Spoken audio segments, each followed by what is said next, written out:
Hello, all you awesome people out there. Welcome back to Geek Visions, the channel that is dedicated to the big three of visual media, that being film, video games, and television. And we have a special one here today. As you can see, we had a video here today. A video that just kind of came to me, and I was like, I wanted to do it, and it took an immense trial and error to try to get it going. But we finally got everything right. We finally got everything set up, and that's what we got here today. So if you look and see, you see we have ourselves a tier list. We got a tier list, and on this tier list, I have all of the non MCU Marvel movies that have released to date.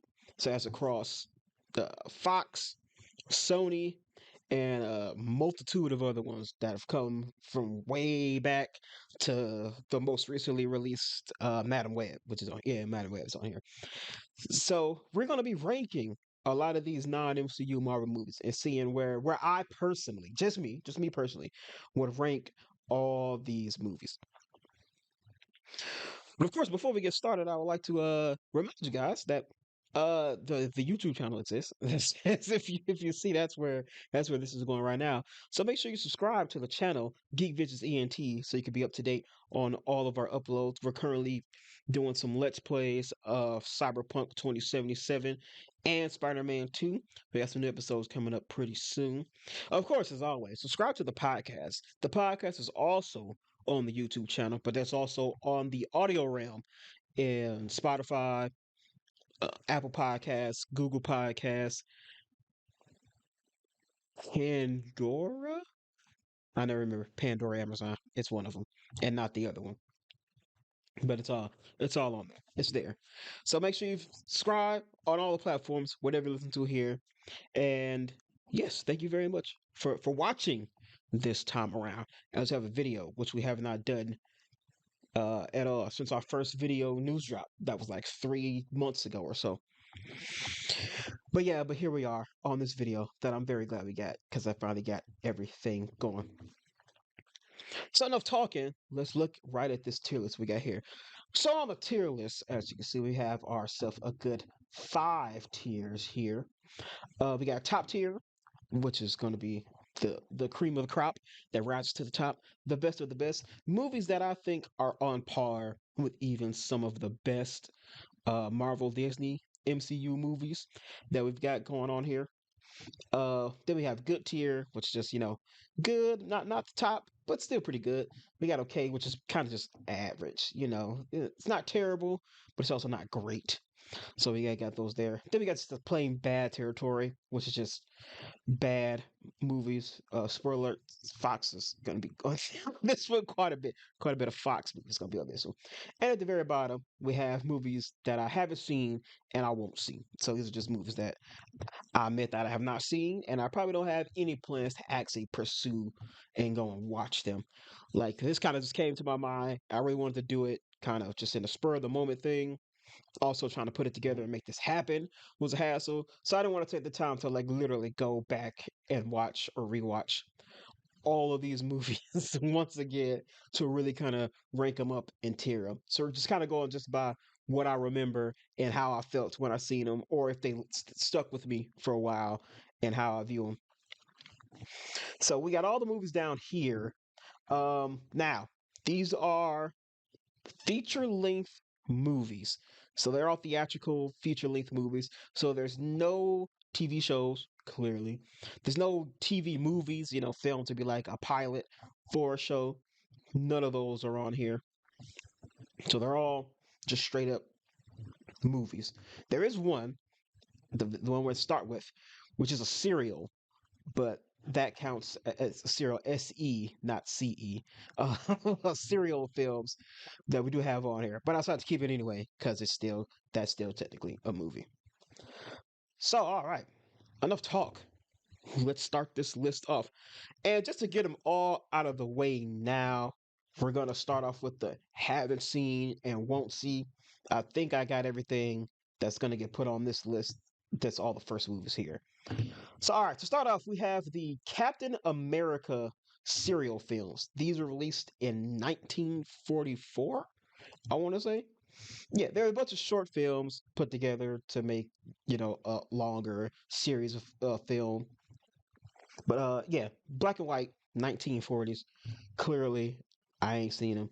I really have no desire to see them. I don't even know if I can, but that's what we have here. Sticking with Captain America, we have the 1990s live action movie. Again, haven't seen it.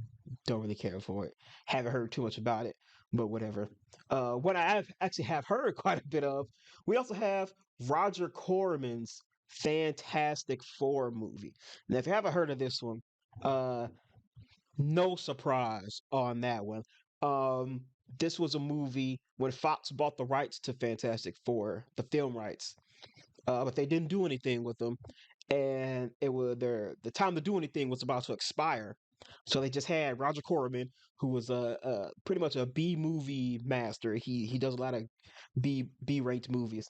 They pretty much gave him a little small budget and just told him to just film this movie so we can keep the rights. But the movie was never released in theaters, but it was released in like I think it found its way to the internet when the rise of the internet happened. So I think you can go on YouTube and watch this, but it's a very cheap a very cheap movie. It's very small budget that they literally just made so they could keep the rights to Fantastic Four, and that would eventually lead to the ones we'll get to on this list, the 2000s ones that they kept around for a while. But yeah, but the Roger Corman ones are pretty infamous. It's not good. It's pretty cheesy, pretty campy, and it's very cheap. Continuing on, we got Howard the Duck. The Howard the Duck was a movie released in the 90s. Um, it's a live action. Howard the Duck himself is I believe it's an actor in a suit. So yeah, in a big costume. Universally reviled movie. Leah Thompson's in it. It has a whole freaking romance angle, but between Howard the Duck, who's a giant anamorphic duck, and Leah Thompson, who's a straight up human woman, and they have a romance angle between between the two of them. So yeah, this movie is very infamous for that. So that's also going to have its scene and won't see tier. All right, moving on. We got two Punisher movies here. First off, we have the one that stars Dolph Lundgren in the 90s. I haven't seen it. I actually didn't even know. I'm not saying I didn't know about it. I do remember seeing or reading that Dolph Lundgren played Punisher at some point, but I didn't really care for it. He doesn't even don the skull in this movie. So haven't seen it. Haven't heard much of it, so I don't think it was that good. It didn't seem to have any lasting legacy attached to it. That being, it was outright terrible or very good. The next Punisher movie we have is Punisher Warzone. I want to say that one was 2008, maybe. It was like late 2000s, maybe early 2010s, something around there. This one, Ray Stevenson took the reins of Frank Castle in this one, who you may know or remember or may not know at all. He played Volstagg in the Thor movies, but he had a crack at Frank Castle here. This one, I don't think this one released in theaters. This one was a straight to DVD one. I could be wrong on that, but maybe. But yeah, there's never haven't seen it. Again, I haven't heard too much about it. Um, but yeah. Um, next up we have 2008's Ang Lee's Hulk. Now I remember being a kid and I heard nothing good about this movie. The biggest thing being the fact that there was little to no action in it. Like for it to be a Hulk movie and not have any action is an atrocity, honestly. But recently when I was going through getting the images for this, I actually did read that they have some positive things to it. Mostly like the acting and the performances in this were really good. I also heard that it might have been more of an interesting kind of character study on like Bruce Banner as opposed to it being your natural, regular superhero romp. So I don't know. Maybe in some time in the future I'll go back and maybe I'll actually watch this and we'll see how I feel about it. Now that I'm a little more older, a lot more older actually, and more seasoned in cinema. Maybe I can like watch it and appreciate it for maybe what it tried to do as opposed to what it is. But we shall see. All right. Next up we have Ghost Rider: Spirit of Vengeance. This was a sequel to the 2000s Ghost Rider that starred Nicolas Cage. That's on the list. That's right here. We'll get to it. Um, I want to say this one was also a straight to DVD sequel. Like it didn't release in theaters. I don't think it was a straight to DVD video on demand thing. But I heard some positive things about it. I heard the action sequences in this one they turn up quite a bit from the first one. So it's like it's more geared to that kind of audience who's just looking for more straight up action stuff in there as opposed to like how the first one was. So okay, maybe that's another one where I'll try to watch it and see what I think about it. All right, and then the last movie in our haven't seen, won't see tier, we have Electra, which stars Jennifer Jennifer Gardner. This was a spinoff of the 2000s Daredevil film, which starred Ben Affleck as Matt Murdock, and it had Jennifer Gardner as Electra. This is a spinoff. Heard nothing good about this one. Nothing good at all. So I've stayed away from it for the decades since this was released. Um, Pretty cool thing though. She's apparently appearing in the upcoming Deadpool and Wolverine coming up in the future. So that'd be an interesting thing to see. All right, so that's all out the way. That's all the movies I haven't seen and all the movies I really don't plan to see in the future. So we got those out the way. But now we get to the movies that I actually have seen rather recently or a very long time ago. But I'll try my best to kind of go over them. I did try to organize it so at least in ones that have multiple entries, all the first ones at least appear up first. So up first we have Blade, the late 90s, I believe it was 98, which stars Wesley Snipes in the titular role of Eric. I don't remember his last name, but Blade, the Daywalker, half man, half vampire. I'm gonna put the first Blade in the good tier. I remember the first Blade was really good. That freaking opening sequence with the vampire nightclub and they got the freaking blood coming through the little water thing, the fire suppression system at the thing, and then they all part and Blade is just standing there in the middle. That was like an icon. Even to this day, it stands as like an iconic moment for comic book movies. And Wesley Snipes was really good in the role. The action was great. The action was tight. And the first Blade movie was actually really good. I qualify this one as like the grandfather of our modern superhero movies and the MCU because it was like the one of the first big superhero movies that came out that revived the genre after Batman and Robin sort of killed it. Next up we have Fantastic Four, Sony's not Sony, I'm sorry, Fox's first attempt at the superhero Marvel's first family there. Um, I'm not gonna lie, I'm gonna put this one in the okay tier. Now, I know it kind of gets a lot of bad rap. Is it good? No, because it would be in the good tier. Is it terrible? I honestly don't think so. It's very much a product of what it is. It's supposed to be a very campy, kind of goofy, superhero film. It's not trying to be anything more. It's not really trying to be anything deeper. It's very much seems like it's made in the vein to be kind of a campy, more light-hearted romp of a superhero movie. Um, Granted, in modern days there are a lot more that do what it did better. Um, I think Fox's biggest issue with the Fantastic Four movies, they never fully understood what the Fantastic Four were about. Uh, and we'll kind of get to that a little bit more when we get to the other ones. But I think I put the Tim Story Fantastic Four in the OK tier. What's this? Up next, we got X-Men First Class. Um, this was the reboot after the original 2000s one. My first instinct is telling me good. My first instinct is telling me good. I'm gonna put it in good tier. X-Men First Class was really good. It was like I mentioned, it was the reboot after the original trilogy in the 2000s. They came back, uh, brought in James Mc. They brought in some heavy hitters for this movie too. James McAvoy, Michael Fassbender. Uh, why am I blanking on the name? I know it was Jennifer, but I was gonna say I was gonna say Jennifer Walters. That's freaking She-Hulk. Jennifer Lawrence. They brought in for this movie. So yeah, Kevin Bacon was brought in for it as the villain. He was Sebastian Shaw. But yeah, First Class was really good. I do still take issue that the only black man on the only black man on the team whose literal power was to survive anything was the first one killed. The only one killed on the main team in the whole movie. So that's my biggest issue with it. But First Class was really good. I think it was a really good attempt at rebranding and rebooting the franchise. Of course, they went with the younger version of a lot of the X Men. And of course, I think a little more of the comic booky nerdy people probably also had an issue with the fact that it was called First Class, but it didn't actually have any of the original X Men in the First Class. But I didn't mind it. It was pretty good.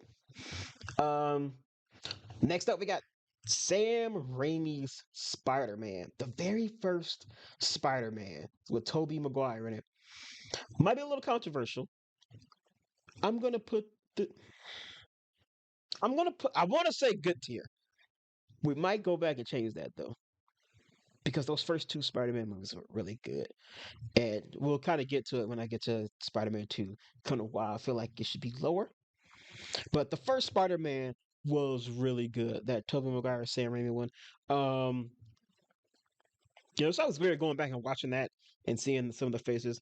But yeah, freaking I mentioned this in my in my review for Spider-Man No Way Home. Freaking Willem Dafoe as Norman Osborn, the Green Goblin, was was just preem casted. Add next to a J.K. Simmons as Jay Jonah. Man, that casting director knew what she was doing. It's also nice to go back and just see a lot of faces back in some of these older times. Like yeah, like a still a pretty young Kristen Dunst in there. Elizabeth Banks was in there in a very small role. Like James Franco was in there as well. in here as well. He was there too. Freaking Radio Raheem was in here. Rest in peace. But yeah, that first Spider-Man movie was really, really good. It was another one of those. It's like the first Spider-Man, the first Blade, and the first X-Men, which was actually the next one up, were like the three that like really revitalized the superhero genre and showed that superhero movies can actually make bank in the box office and be good critically as well. Speaking of that first X movie, that's what we got right here. Bryan Singer's X Men from 2000. I'm also going to put this one in the good tier. A really, really good start to the franchise. The first outing for X Men on the big screen. Really good. Again, some really good casting, but clearly a lot of the focus was on Hugh Jackman's Wolverine, but there's still some really good casting. Patrick Stewart, freaking Professor X, Sir Ian McKellen as Magneto, fucking great casting on that one. Even like some big James Marsden, Famke Jensen, Halle Berry, all great. Like I said, they kind of had to take a backseat because freaking Wolverine was kind of like the main character in it, but like still a great casting choices. Also, Rebecca Romijn's Mystique is still the best Mystique we've gotten on the big screen. I'm sorry, Jennifer Lawrence, or any Jennifer Lawrence fans out there, but I think she is. But yeah, that first X movie was really good. Um, Now the reason I kind of have both of these in good tier is because I feel like once we got further into the franchises, they really kind of went more deep into like you know expanding on and more embrace the comic book stuff and the action stuff and really kind of found some good lanes to go into, but we'll talk about those when we get to the second entries of those movies. Okay, next up we have the Amazing Spider-Man, the first Spider-Man, the first reboot they had after the Raimi trilogy was over. So Mark Waid came in, took the reins. Andrew Garfield starred as Peter Parker this time around. I'm gonna put this in the okay tier. I'll admit I've never been a big fan of the Amazing Spider-Man. Um, it was all right. The best thing about these movies was the clear chemistry that existed between Andrew Garfield and Emma Stone in these movies, and that was like the best thing about these movies. These two movies. The first one was okay. I'll admit I was not a fan. I was not a fan of the suit, the original suit he had. I understood like it was supposed to be more of like a handmade sort of hand me down suit until we got to the actual suit in the second one. But yeah, it was okay. Wasn't a big fan of the Amazing Spider-Man movies. I liked how excited Andrew Garfield was to be cast as Peter Parker Spider-Man. You could see he was so happy. He embraced it so much. I like to see that. But unfortunately, I don't think the movies were all of that. All right, well, next up we have Spider-Man 2, the Raimi Spider-Man 2. And now I get to talk explain a little bit more because Spider-Man 2 is top tier. I think it is still, I'm gonna say still the best live action Spider-Man movie we have. But I'm not gonna lie, some of the the the the MCU Spider-Man movies have been really good, particularly No Way Home, that I think is the one that's like knocking on the door to take the spot of it. But yeah, Spider-Man 2 was just great. The whole storyline of, the Peter losing his powers, feeling the responsibility of being Spider-Man, trying to balance his personal life with the superhero life. Mary Jane continues to be annoying as hell. That's probably the one negative of all of the Raimi Spider-Man trilogy. Mary Jane was just the worst. She was just just the worst. But yeah, I love this. Alfred Melendez, Doctor Octopus. He was just phenomenal. The villain casting in those first two Spider-Man movies are just peak, just top tier. Man, the train on the train on the fight, the fight on the train, was at that time like one of the best superhero fights they had on movies. Yeah, it was kind of super souped up with CGI and everything, but it was high octane, fast paced. It was great. I love Spider-Man 2, guys. I really do. I love it, which is why I put it in the top tier. Which is why, because I did feel like it's definitely like way better than the first Spider-Man. Not to say again that the first one is bad. I like the first one. The first one was very good, but that second one just really kind of boosted that whole franchise up to me at least, and it was really good. All right, next up we have Ghost Rider. Ghost Rider, which stars Nicolas Cage, Ava Mendes. What happened to Ava Mendes anyway? I don't know. But this one I have not seen in a very long time. I'm gonna put it in the okay tier though. Um, yeah, it's not the best, not one of the best superhero movies, but I remember enjoying it very early when it came out when I was a lot younger. I do at least remember enjoying it. Um, I remember that transformation sequence is a sequence that always stuck with me when he first transforms into the Spirit of Vengeance for the first time, to Ghost Rider for the first time. Nicolas Cage is doing his Nick Cage thing in there. And I just remember that just being really good scene, really iconic and memorable scene. Um, the movie as a whole does have a lot of issues in it, like the CGI isn't the greatest. The action I remember was never fully compelling to me, at least. But I think in terms of like the first outing for a superhero who's still pretty unknown at that time, it was a nice outing. So I'll put it in the okay tier. It was all right.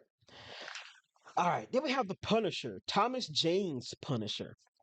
I will admit, I kind of didn't know what to do with this one, admittedly, because I have not seen this one in a very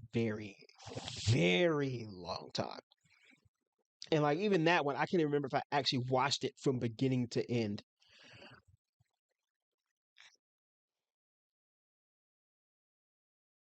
Think okay. I think thinking about it, it might have to exist somewhere between like Not I haven't seen, won't see, but like I can't remember enough about it to develop a full consensus on it. Like I don't remember outright hating it, but I don't remember absolutely loving it. I remember Kevin Nash was in it. I can tell you that much. I remember Kevin Nash was in it, and they had that fight in the apartment hallway. But yeah, I don't know. I can't remember enough about it. Again, if I'm gonna remember from reception is again, I don't remember it being anything that was outrightly hated amongst the fandom, but I can't remember it as anything that's universally loved among the fandom. Okay, you know what? I think I put this in. Okay, can y'all hear this dog in the apartment across from me? It's just been howling as it's just there by itself again. All right. What we got next? X-Men Origins Wolverine. And so we have our first, it looks like we finna enter first into quite of a stretch into our first of the playing bad category. X-Men Origins Wolverine was terrible. I recently watched this again recently. It's on Disney Plus. I watched it again, and it does not stand up. I will say though, the first time I saw it was a bootleg version. So like it wasn't even like the greatest version. It was a leaked version. So even like a lot of the freaking sequences and the CG and the action sequences weren't done in the bootleg version I watched. But even when I watched it then, I was like, this is not that good. I remember it being I think I judged it as okay when I was younger. But yeah, upon closer inspection and rewatching it again, yeah, it's very bad. Um, like the only plus to the whole thing was like the small, very small, but the precursor we got to Ryan Reynolds' Deadpool as Wade Wilson, because this was his first appearance as the character, was in this movie. And that first sequence when he was like actually Wade Wilson, he was actually Deadpool until he came back to the end, and I don't know what the heck that was at the very end. Leah Schreiber's Sabretooth, Victor Creed, I feel is super, super underrated. He was great in this movie. He was very, very menacing. But then yeah, beyond that, nothing else was really that good. That terrible CG of his claws when he's in the bathroom, it's still terrible to this day. Super weird editing in the action sequences. Just I don't know what the heck they were doing or what they were trying to do. And then yeah, and the less we talk about the whole Deadpool at the very end, the better. So yeah, X Men Origins Wolverine playing bad. Spider-Man 3, the one letdown of the whole original trilogy.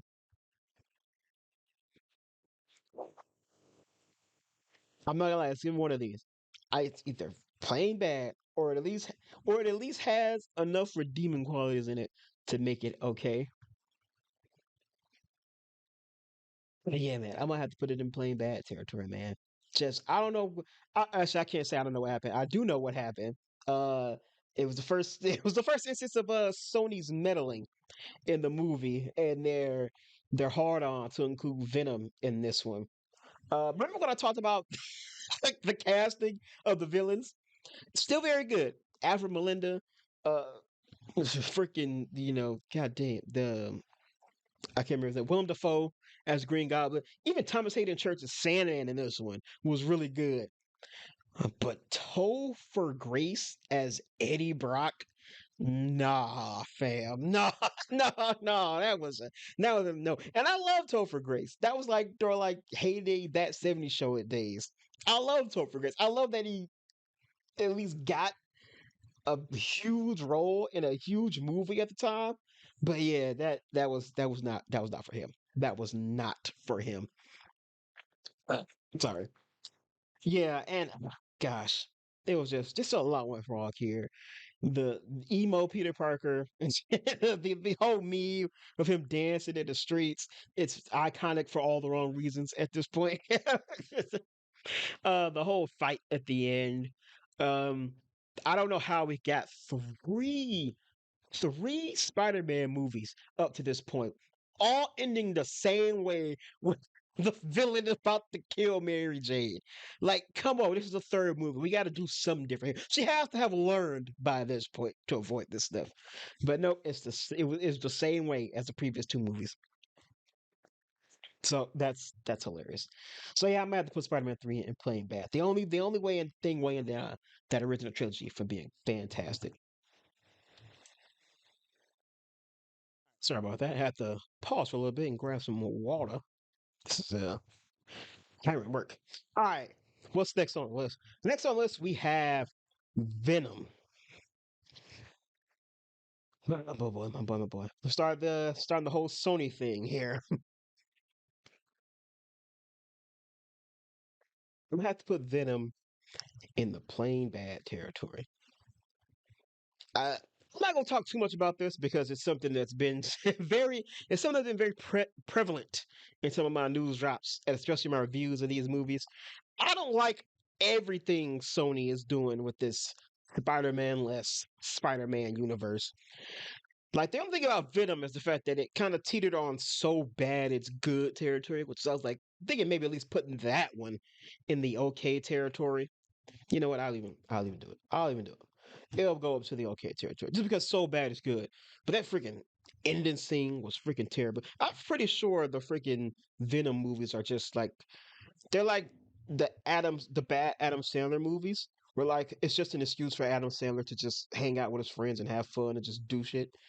Like I feel like that's what Tom Hardy is doing with like the Venom movies to an extent. I mean, the way he talks about it, he does seem like he actually truly does love the character and like the source material and actually doing these movies, but I don't know why they never turn out good.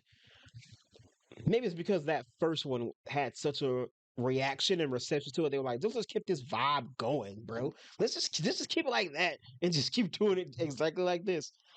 But yeah, Venom is not the good. Like that whole ending scene, which is just ugh, it's just a bunch of mush on screen, on screen fighting each other with the CGI rendered just blobs just fighting. It's terrible. And also, this is why I'm not a designer, and I understand the importance of these people, especially in the comic book world. When they announced that Venom wouldn't have the white spider on the chest, I was like, okay, that makes sense. That thing comes from the fact that it attached to Peter as Spider-Man first, then went to Eddie and became Venom. That makes sense. It just adopted that and put it on him, the white spider. That makes sense. So I was like, with no Spider-Man in this, there's no reason for it to have a giant spider emblem on his chest. But once you see it on screen and in action and in motion, and it's just a massive, just black blob with no discerning characteristics from the neck down, that's when you understand, like, okay, I see why they have to put that on there because there's absolutely nothing else going on. They're trying to make up for it by putting a bunch of like veins and tendrils and stuff around it, but it just don't work. It just don't work. It's just not a good design. All right, moving on. We have Daredevil, which stars Ben Affleck back from the early aughts, and we're gonna put that one into plain bad territory. Again, it's been a very very long time since I watched this, and I've seen it, but I do remember it. Nothing about it really stuck with me through all these years. Like I mentioned, like at least like Ghost Rider may not have been good, but it had like some moments in there I at least remember. Like I mentioned, the transformation scene. I don't remember anything in that from this Daredevil movie. Um, I remember John Favreau's in it as Foggy Nelson, so that's something. I think him and Jennifer Garner's Elektra they had some fight on a playground, and it was weird. If it's, I just remember that. But yeah, and also this was back. This is pre. What was it? Aggro. This is pre-aggro Ben Affleck. So before Ben Affleck really started to like get shit together. Yeah. So this is back when Ben Affleck wasn't the strongest actor, but he was a name and was was good looking. So this is before he really got that acting flex on. All right, next up, Blade 2, the sequel to Blade. And I gotta put this one in top tier. Blade 2 is an amazing movie. I don't know what it is about those early 2000 superhero movies when they got to them sequels, when they got to them twos. Oh man, they just really just boosted everything up, boosted all the comic bookiness of all of them up in those second movies. And that's exactly what happened in Blade 2. It was like, what the heck were they called? The Reavers? The Reapers? Whatever they were. Something that they were like another species that fed on vampires. And like the design was like super creepy.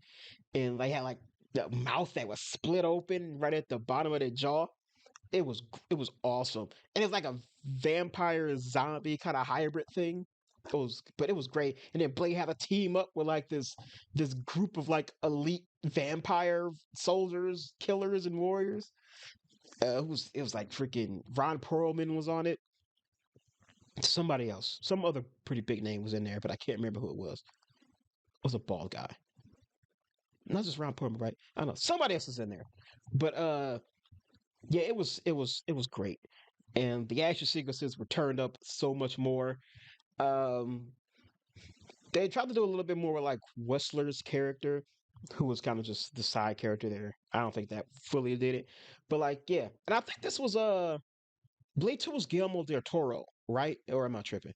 I think it was Guillermo, and like you could kind of tell because they fully went into like just the lore in the world of this world of Blade with the vampires and stuff. But Blade 2 was great. I love Blade 2 to this day. It still stands as an amazing movie. All right, next up we have the New Mutants, and from 2019, somewhere around there. And I gotta put this one in the plain bad territory, which really I feel bad about because I was cheering for this movie from the jump. I thought it would be something different. I thought it'd be something really cool. I thought Josh Boone could actually do something fairly interesting with this movie. The cast was great. It had I should say Charlie Hunnam. That is not his name. In fact, I can't remember his name right now. But Jonathan from from Stranger Things was in there. Anya Taylor Joy. Um, I can't remember her name either. Arya from Game of Thrones, she was in here too. So some really big young names in this one, and it included some of my favorite mutants in the comic books. That being Sunspot and Cannonball. I love those guys, and I was really cheering for this movie. And then like things started coming in at it was being pushed back. The first screenings didn't really get good reviews, so they had to do some reshoots. And I think COVID happened, so that affected the movie a ton. And then the Fox merger with Disney happened, so that affected the movie too. So it just had a lot of stuff working against it. Stuff that still made me kind of cheer for it. Like, man, I hope this is good. And it wasn't. It was not good. It was boring. They tried to go like a horror route thing, and it just didn't. It just didn't translate well. But it didn't really work. And kind of broke my heart because I was like, this movie is cheeks. This movie is terrible. And I wanted it to be good, and it wasn't. And it just made me feel bad. Yeah, I don't know. I'm a massive X-Men guy. X-Men is like my favorite Marvel property. So like, I'm always cheering for the any X-Men stuff to work. So when they don't, I'm I'm I'm kind of sad. I'm kind of heartbroken. All right, and next we have the Amazing Spider-Man 2 sequel with Andrew Garfield. And y'all know what's going. That was just terrible. Just so bad. They tried to do way too much in this one movie, and none of it worked. And when none of it works, and you're left with not even having anything underneath it, and for like the full movie in itself, it's not gonna work. And yeah, that's happy. They tried to introduce like the Sinister Six stuff. They had Electro as the main villain. They had Rhino in here for a short period of time at the start and the end. Harry was introduced and transformed to the Green Goblin all in this one movie. Yeah, it just It just didn't work. They had the death of Gwen Stacy in this one as well, which honestly should have been what the crux and the main thing of this movie was, because they like broke up in this one. So they really should have made it just have Electro as the main villain, focused on a lot of stuff between Peter and Gwen, because like I mentioned, still so much more in this one because they met in the first movie, but by the time this movie came around, Andrew and Emma were a couple at this point. So the chemistry was still there and it was a lot stronger now. And so you make that sort of like the main thing of the movie, and then you kind of have everything else be subplots hidden in the back, not hidden in the background, but yeah, you push them to the background and have that happen in the back as you stretch it out to the next movie. You introduce Harry, but you keep Harry as just Harry. And you know, you have his. I don't want to get too. I don't want. I don't want to get too off topic on like how I would make it better or anything like that. But they just tried to do too much in this one movie, and none of it really worked out. And I remember watching. I was like, man, they tried to do way too much, and it's just not that good. So yeah, Amazing Spider-Man 2 is plain bad. Up next, we have Logan. And man, if y'all ain't seen this movie, I don't know what y'all doing. Logan is top tier movie. Like this is what we needed more of from this Fox X-Men verse. We needed more things like this. Like this is what freaking X-Men Origins Wolverine should have been like. But yeah, that's like the little things from like Old Man Logan, going into the future, his relationship with Professor X, the introduction of Laura X-23, who Daphne King killed, by the way. She was great in that role. And yeah, man, and just a freaking tearjerker of a finale. Just like that ending just hits you. And it's one of those things where like it works best because of when it came. That's what she said. Like it only hits so hard because we spent so long with Hugh Jackman's Wolverine up to that point. So many movies over so many. He got casted as the role in 2000, and Logan dropped in what 2019. Sounds like nearly 20 years of him as this character. So yeah, but Logan is fantastic. Logan is great. Speaking of great, Deadpool, the first Deadpool, top tier. It's fantastic. The redemption story of, of everything that went through in X-Men Origins Wolverine up to that point was all great. And like the leak, which I think we all accept at this point was Ryan Reynolds himself leaking that leaking that himself to get this movie to happen when it looked like it may not have happened. But yeah, and again, something completely different. It spoke its own language. It was doing its own thing. It was R rated, and it wasn't afraid to lean into it, just like Logan was. And like, man, it was such a breath of something fresh when the superhero movie was in its boom at that point. Everything was popping off, and it was something that was different and unique to stand out from everything else, and it was great. And do we have to mention Ryan Reynolds killing it as that character? That's one of those roles that's just meant to be up there with like RDJ's Tony Stark, Hugh Jackman's Wolverine, and he's up there. He's up there with them. It's great. All right. What's this? Fantastic Four: Rise of the Silver Surfer, the sequel to Fantastic Four, their second attempt. Uh, Speaking of second attempts, I'm realizing the other one is not on here. We're gonna have to fix that a little bit. All right. Yeah, this one's gonna go in the bad territory.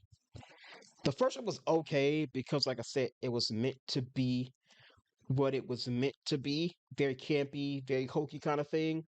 This one kind of flipped it because now this one tried to take that, but tried to make it a little bit more serious, and it didn't really it didn't really work out. Um, yeah, I just remember not feeling this one that much. I can't even really point to what I tried to what the actual reason was, but yeah, this is the Rise of Silver Surfer just didn't work out too well. Again, I think it had a lot to do with the fact that Fox doesn't truly know who the Fantastic Four are or what they were about. But yeah. Also, a lot less Doctor Doom probably have to do with it too. He was very, he wasn't fully in this like he was in the first one. But yeah, this one just isn't that good. Uh, I'm gonna pause a little bit because I am realizing Fat Four Stick is not on the list. So I'm gonna pause for a little bit and we're gonna put that on the list and we'll come right back. All right, we're right back. Sorry about that. All right, let's move on to what's next on the list. Up next, we have the Wolverine. This was the second solo Wolverine film. I'm gonna put this in good. The Wolverine was actually pretty good. It kind of fell off towards the end there, but everything else in there was really solid. The whole Wolverine's Japan sort of storyline there with the Silver Samurai and stuff, but it was really good. A lot of the action in this one was really good, which I think is why the ending fight uh, is probably the worst part of it because everything else was very nice and like practical. He was fighting just like Yakuza guys instead of like a big souped up suit of armor. So the action in there was really good and played really well. Also, the fact that he kind of lost his healing factor in there too. So he had that was an element of the fight that they was able to incorporate that was new. But the Wolverine was really good. Some really good performances in this one too. Uh, but yeah, I really liked it. Also, Hiroyuki Sanada was in it, which is also give it a plus. Any day of the week, any day of the week, anything that man is in, he gets bonus points to that property for being in it because he is great. All right, next up, X-Men: Days of Future Past. We got a lot of X-Men left off at the end here. Top tier. I think the best. It's the best X-Men movie post the original trilogy and sort of the first class reboot, as it technically is the sequel to First Class, and it's also sort of a re sort of a reboot side of slash revamp to the way the original trilogy ended, sort of giving a better ending to the original trilogy after The Last Stand. So the fact that it was able to do both of those and do them well was really great. I love the blending of the original X-Men cast with the new X-Men cast. Um, the meeting between it's kind of a shame that the only interactions though was between James McAvoy and Patrick Stewart. Kind of makes sense within the context of the movie though. But yeah, it was great, and I loved Days of Future Past. It came out in like 2014. 2014 was a hell of a year for superhero movies, man. And it was like they got it right. They got it right. They really did. I think this is the first one that they brought Brian Singer back. I believe he was. He did this when they did Apocalypse, and yeah, man, it was really good. I love Days of Future Past. It's definitely one of my favorite X-Men movies up there. All right, next up we have probably a little surprising one: Spider-Man Into the Spider-Verse, the animated Spider-Man movies.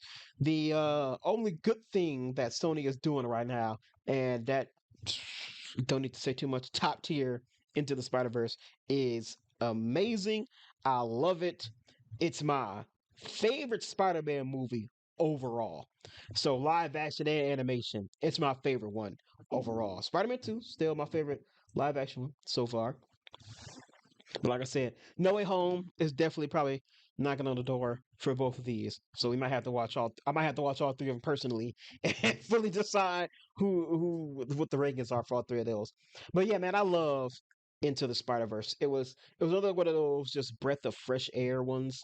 Um, just phenomenal animation. I don't even have to say too much about the animation. The animation is beautiful, gorgeous. It's fantastic. The performances in there were great. The characters were great. Action is fantastic. And of course, it's the first big screen debut of Miles Morales Spider-Man, which is great. It's a Spider-Man just from a whole nother perspective, and it's great. I love Into the Spider-Verse, man. It's fantastic. Next up, we have X Men Apocalypse, the sequel to Days of Future Past, continuing on the timeline of First Class. And sadly, this is kind of where we kind of start to go down. This one was just okay. Granted, it's hard to try to top Days of Future Past, as it did the whole dual timeline thing.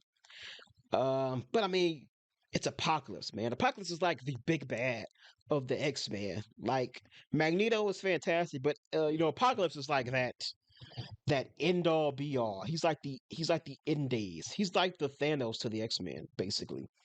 So and it just wasn't that good. Oscar Isaac, he did the best he could do with what he had. Um, Definitely don't put any of this on him. He was great. He came across as very menacing, but just like just a lot of the stuff just didn't work. The action wasn't all there. This is when I believe this is the one where they brought in uh sort of another cast, or was it Days of Future Past? No, no, it was this one. This is when they brought in like another young cast. It's like Ty Sheridan's Cyclops, Sophie Turner's Jean Grey. But yeah, it just wasn't that good. It just didn't have it all there like Apocalypse did. I mean, like Apocalypse, Days of Future Past. Next up we got Blade Trinity. Now I said it was something about these these early 2000s superhero movies where that first entry is a really good, really solid entry to start off the franchise, and then those twos just are those sequels are just phenomenal. They just go up. Well, what goes up must come down because the same thing is those third entries are bad, just not good, and that goes for Blade Trinity as well. Blade Trinity is just not good. I don't know what the heck they were trying to do in this movie, but none of it worked. Like the humor in it just didn't work, and like the humor was there in the first two, but like this one they really tried to beat you over the head with it. I mean, I love Ryan Reynolds, but he was just not an actor or a character fit for this film universe and this film franchise. It's such a shame. It's such a shame. It just went off a cliff for three. The whole vibe and tone of the three is night and day. No pun intended. Of the first two. That that was not planned. That was not planned. That was off the top of the dome right there. Yeah, Blade Trinity is just not good. I remember Triple H was in this one. So yeah, there you go. Um, all right. So going back to the great twos, X-Men 2 or X2, X-Men United, top tier, baby. Again, just doing everything that worked in your first one and just doing it again, but turning everything up to 10. Um, Gosh, when the freaking army invades Xavier's Institute. Oh, that scene is just it's just great. And like Wolverine is like the only one there, and it's just a bunch of the kids, and they just start taking them all out, and like we get that little tease of Colossus in there, and Wolverine just goes crazy. He just goes dumb in the back, and it's really great. The fight between him and Lady Deathstrike. Again, it did kind of suffer from like you know, Wolverine being at the forefront, everybody else being in the background. Uh, oh gosh, that opening scene with the Nightcrawler in the White House about to assassinate the president. Chef's kiss, baby. It's just great. Even Nightcrawler in this movie was great. I can't remember the actor's name. I hate that he didn't come back. I hate that he never came back. But I understand. He didn't come back in the third one because they only had a very small, minimal role for him in that one. And he did not want to sit through all that makeup and prosthetics just to do that. So I understood. But man, I wish they brought him back in the second because he was fantastic. But yeah, X2 is great. It dived a little bit more into Wolverine's backstory, him and Stryker, the fight between him and Lady Deathstrike and the thing. They did try to make up for some of the things with people like Cyclops got a little bit of an action scene in this one, but it still was very much everybody kind of got pushed to the back to make room for Wolverine to take the spotlight. And then the ending, setting up the Dark Phoenix saga, which we'll talk about. We're gonna talk about it twice as we get to it. All right, next up. Wow, this is going. It was not my intention for this to go very long, but I'll try to breeze through these last entries we got less left. All right, next up, the thing that I realized wasn't on here But put on here, Fant Four Stick, or AKA Fantastic Four, the 2015 version. Yeah, bad. This is just plain butt cheeks, bro. It's not good. But it's a shame. Just like New Mutants, I was kind of rooting for this. The cast I thought was great. Miles Teller, Michael B. Jordan, Kate Mara. Really didn't know what's his name, Jamie Bell, much at that point. But the other three, I was super happy we were getting in this movie. Um, it was by Josh Trank, who directed Chronicle, that I was also a really big fan of. But man, this is one of the biggest things of Fox's interference in their movies that we'll get to once we get to a lot more of the bad movies. Yeah, Fox interfering in stuff and just completely ruining their own dang movies. This is a shame because the first 30 minutes of this is actually pretty good. Excuse me.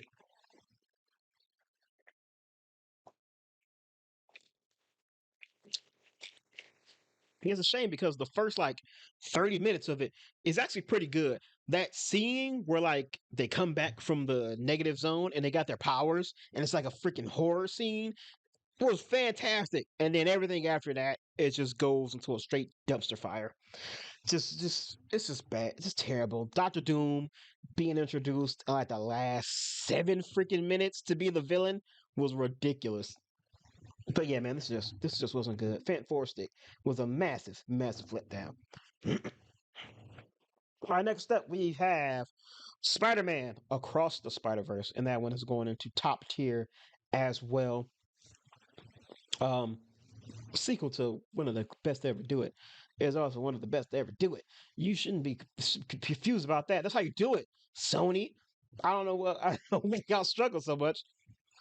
But yeah, Across the Spider Verse was great. Picking up from Into the Spider Verse, Miles a little older. We get a lot of incorporation of a lot of multiversal Spider Man. We get Miguel O'Hara, voiced by Oscar Isaac. He was great. Um, Another one I want to point out, Andy Samberg's Ben Riley Spider Man was fantastic in this too, just hilarious, and this is just continuing, just a really great movie. Animation still top tier. Apparently, there is a price to pay for having such fantastic animation and designs, and we're paying for it as we gotta wait like 3 4 years till this third one comes out. So there's that too. Also the ending was just great. I loved it because every time I thought the movie was about to be over, it kept going and it just kept getting better, and I loved it. And it was great. It was fantastic. All right, next up we have Deadpool 2. Yeah, I'm not gonna lie, I might have to put Deadpool 2. I don't think I put Deadpool 2 in the good tier. Again, not terrible, but I feel like it doesn't really stand up to where that first one did. Again, it's that to make it doesn't make it bad.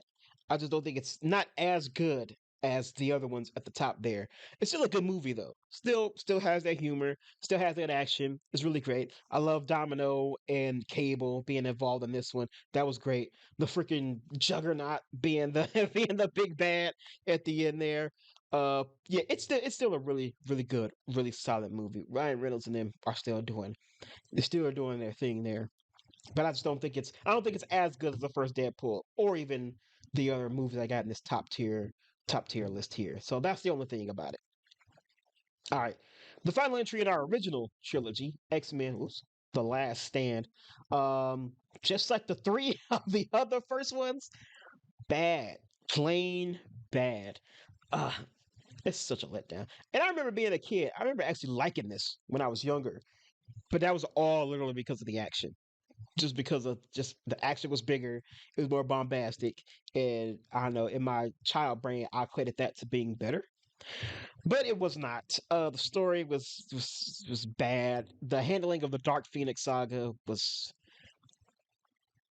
not good at all. It was just not good, and man, it just wasn't. It was just a massive letdown. Again, the freaking Cyclops dies in like the first 10 minutes of the movie. Like, what the hell? Seriously? Uh, it's just not good. They tried to. It's just. they tried to blend like the Dark Phoenix thing, but also with the mutant cure stuff. And it did give us Kelsey Grammer's Beast though, so some positives in that one. And they did drop the Juggernaut bitch line. I'm a massive fan of My Way Entertainment. Shout outs to them. And the fact that that line got dropped in the movie, I loved it, but it wasn't a good movie. All right. So our last four, I ain't for a lot of y'all. Our last four, all going into plain bad territory. Three of the last four are Sony's Spider-Man list movies. So we're gonna quick fire these real quick. The most recent movie on the list, Madam Web. You listen to my review on it. Boring. Boring as all heck.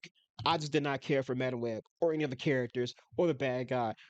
Crappy, playing shit audio mixing in this one and ADR work. Venom Let There Be Carnage, also very bad. Like I said, the first one at least had the ability to be so bad it was actually kind of funny and kind of good, but they tried to lean into it with this one and it didn't recreate that. That it was just plain bad. And also they neutered my boy Carnage. I'm mad.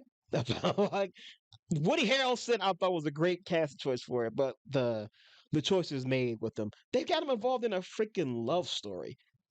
Carnage, Cletus Cassidy was involved in a freaking love story. I don't want that. I want my boy to be out there just wrecking Carnage and stuff. X-Men Dark Phoenix, bad. Sad whimper to go out for Fox's X-Men verse. This was the last of Fox's X-Men movies. This was actually directed by Simon Kinberg. In his directorial debut, he was the screenwriter for a lot of these X-Men movies, and he directed this one, and it just was not good. It was just not good at all. You can see Jennifer Lawrence. You can see Jennifer Lawrence being so over these movies in this movie. She is just done with these movies. That's why she died in like the first 20 minutes. But yeah, you can see she's just done. She barely has the makeup on because she got sick of sitting through the process of putting all the makeup for these movies. So she's barely blue in this movie, and it's just really bad. I heard like the biggest thing was the ending had to get completely changed because the ending was too similar to the ending of Captain Marvel, which released like a year before this one or the same year or something. So yeah, but it just was not good. Their second attempt at the Dark Phoenix saga, and they fumbled it again. And finally, Morbius. Again, I got a review on this. Um, it's just bad. It's just so bad. I don't know what they were thinking. I don't know where they were going with this. I don't know what the point of it was supposed to be, but it wasn't good. It was absolutely terrible. Absolute cheeks, man. Just the worst. Just the absolute worst. All right, so there is the end of it. That is our tier list for these non MCU movies. Um, I think it's a pretty good, accurate representation of how I feel. Like I said, some of these movies I have not seen in a long time. Like I said, I haven't seen, won't seen tier is movies that are like I'm probably not gonna see them. Plain bad movies are probably gonna forever stay where they are. I don't think there's gonna be any kind of redeeming thing for these ones. Probably same thing with the okay ones. But maybe in a couple of years after I have some time, maybe I actually make a concerted effort to rewatch all these movies. Maybe even watch some of these for the first time. Probably not these three. That's might be going too far back to something. I don't even know if I want to talk today. But maybe at some point we'll make a concerned effort to watch these movies, get a nice refresher in my mind about them, and in a couple of years, maybe we'll come back to this, and we'll see if I still think they should be where they are.